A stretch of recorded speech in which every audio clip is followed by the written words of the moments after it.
Okay, so today we're gonna be looking at the worst 7 best mice for Valorant reach for greatness list I've ever seen. And this is coming from the Esports. I have no idea who they are. Pretty sure they just like a news publication about esports and stuff. But yeah, they made this top 7 list. Come on, dude, you can do top 5 or top 10. The number 7 looks a little janky.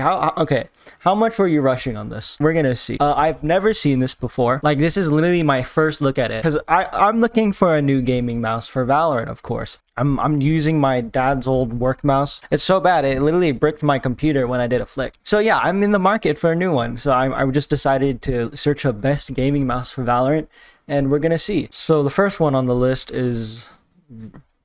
okay, Razer Death Adder V2. Razer's Death Adder is one of those most iconic mice in the FPS world. Ergonomics wise, it has a quite comfortable design and gets updated every couple of years to improve upon the already successful formula. The current version can go up to 20,000 DPI sensitivity, 650 IPS tracking speed. Its improved focus plus optical sensor and Razer optical switches and durability. Excluding the cable, the mouse weighs around 82 grams. Combined with its high quality PTFE mouse feet, it glides like a dream. It glides like a dream. That's a piece of description I've never heard before. It glides like a dream. You can also customize all 8 of its buttons to your liking with Razer software. If you go to lands or travel a lot, the mouse also has onboard memory that will allow you to carry your settings with it. With its 0.2 millisecond response time, it's a great choice for Valorant and any other first-person shooter on the market. Here's the problem with this. You're just listening to DPI, the IPS, the sensor. Modern sensors are so good, I'm pretty sure that you wouldn't be able to tell the difference between them, if I'm being very honest. Maybe some are bad, but like most modern sensors are okay. Here's the thing with 20,000 DPI. I don't think anyone has ever used that. I don't think anyone ever will use that. It's just like a standard marketing thing that people do. And people fall for it because once you start like listing all these big numbers, the appeal to a more general audience. This sounds so nerdy. The appeal to a more general audience and 650 IPS tracking speed. I'm pretty sure they just looked on Amazon. Yeah, he literally just watched the video. Okay? Like he had his iPad mini on the side and his Apple Pencil. If you don't know what these are, DPI is like dots per inch.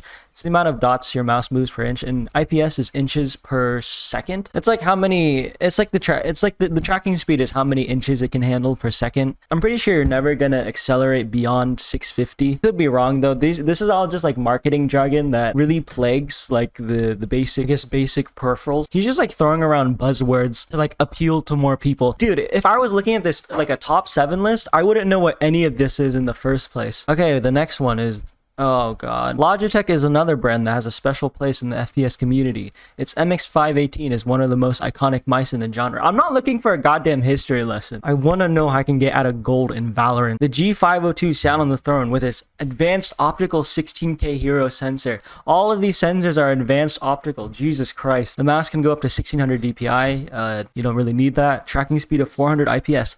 Okay, wait. I'm gonna look on Amazon. He's literally just looking at the about section. He's like, okay, 1-to-1, 400 plus IPS. With its 1 millisecond response time and onboard memory, it's one of the better options for Valorant and any other genres with its fully customizable 11 buttons. He's literally just like relisting qualities that he's already said. And I'm pretty sure he does this with everything. Rival 600, blah, blah, blah.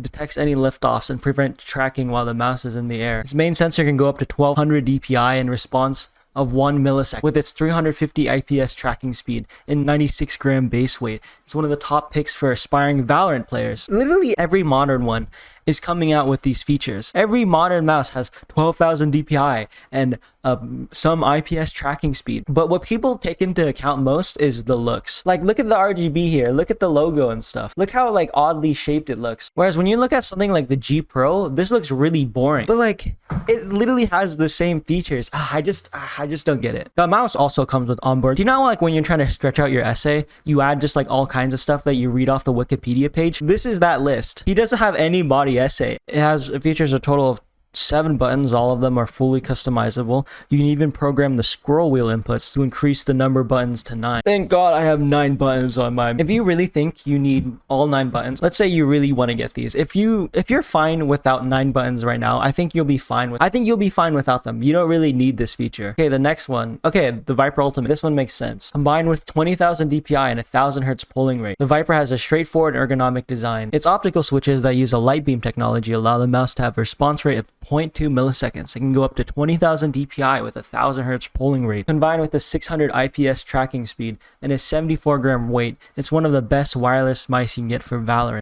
That's his standard. That's his standard. If it has 20 billion DPI and a 1,000 Hz polling rate, it's literally just like technical jargon that he's throwing around. I think he knows that people are just going to scroll through this list. They don't really care about the body. He just wanted to add some, like, he just wanted to fluff up his paragraph so he could look like he knew what he was talking about. Okay, Final Mouse Ultralight 2. Okay, this makes sense. It's one of the lightest gaming mice on the market. As optical sensor goes 6,000 blah blah blah. Okay, this is true. Out of the box, the polling rate can only go up to 500 Hz, but can be adjusted to 1,000 Hz via third-party software. It's a great mouse to have for Valorant if you trust your reflexes. If you place your hand on the stove and then have a third-degree burn by the time it's off, don't get this. SteelSeries Rival 3. In early days of gaming mice, SteelSeries versus Razer. Both companies are in endless competition to better each other. I think that's all companies. What? SteelSeries Rival line features Death Adder-like ergonomics. This does not look like a Death Adder. Overall, the mouse feels great in hand with its matte black finish and 6 extra programmable buttons. I'm pretty sure everything here except for the Final Mouse has a matte black finish. The mouse itself only weighs around 79 grams and its TrueMove core sensor can go up to 8,500 DPI combined with 1,000 Hz polling rate and 300 IPS tracking speed. It's definitely a great mouse for Valorant. Everything in here is great for Valorant because of the features you specified. This is awful. Okay, the final one out of this list, the G Pro Wireless. The G Pro has a great build and finish. Ergonomics wise, it features a Death Adder like design, which is quite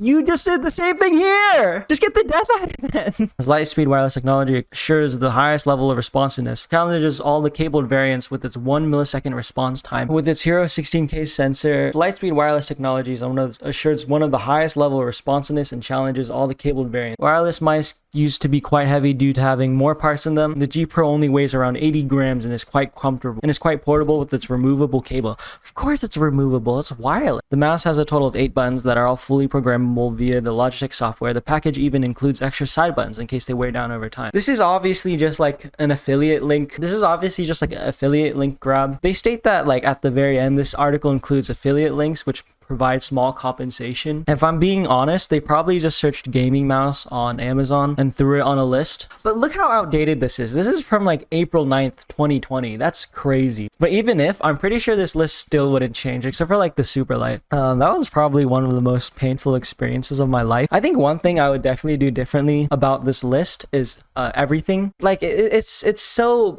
obvious that it's just an affiliate link grab. People aren't gonna really read this or know what this means. Hey, are you a lunatic? Yeah, I'm a lunatic too. Wait, are you still in the call, Nathan? And if you are a lunatic and you want to spend money, you can go to lethalgaminggear.com and use code andrewpp at checkout to save money. My Twitch, Twitter, and Discord in the description. Go follow me on Twitch because I stream, and Twitter too because I have a big ego. Goodbye. Thank you for watching.